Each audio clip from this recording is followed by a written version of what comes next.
Imagine the scale of what's possible by an actor or an actress could at least be a meter wide.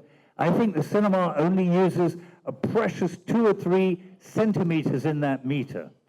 The whole possibility of what they are as a person, not only related to the roles they play, to the range, and of course I'm talking about good actors and actresses, of what is possible, seems to be infinitely more than they get used for.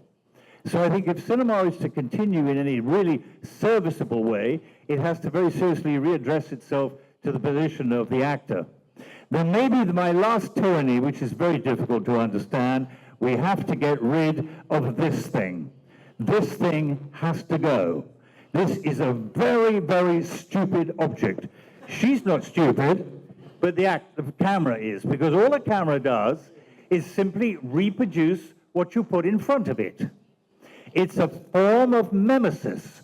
It is entirely uncreative, however clever the camera operator.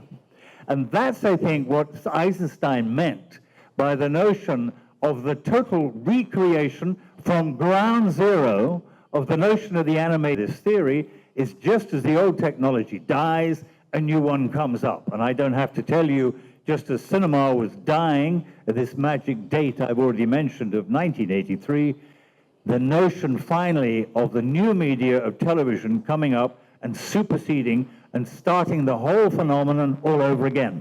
What is also happening, of course, is these revolutions. I think I've given you enough information to certainly suggest that there is a massive change happening in cinema, which is related to entire ways in which we now live and our notions of expectation. I would argue now the cinema has lost its place as the prime communicator of generally thought to be ideas about morals and civilization and the way we've lived. And we've handed over, or cinema has handed over that responsibility to television, and already television, broadcast television, has lost that remit. So we have to find ways and means to try and generate again that particular human desire, which I'm sure all of us feel. It was true about the ancient Greeks, it was true about the Romans, to the beginnings of a new aesthetic technology.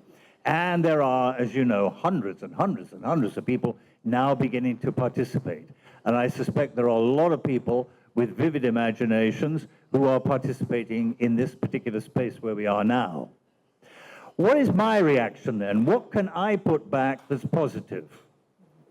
Well, it is curious that some of the funding activity now of cinema, or some sort of form for, I suppose, post-cinema organization, I don't think we've got any names for it yet.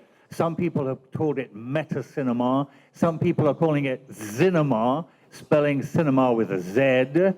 Maybe there's always a way a new technology takes some time to find actually a satisfactory name, but it has to have certain characteristics.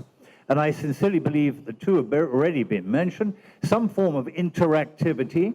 So you, with that zapper button on the 31st of September 1983, have some say in the matter of what you see, and also the notion that cinema rarely now stands on its own, and it has to be associated with other cultural communication forms. So some notion of that old Wagnerian idea of the total artwork, which I suppose we conveniently simply call multimedia.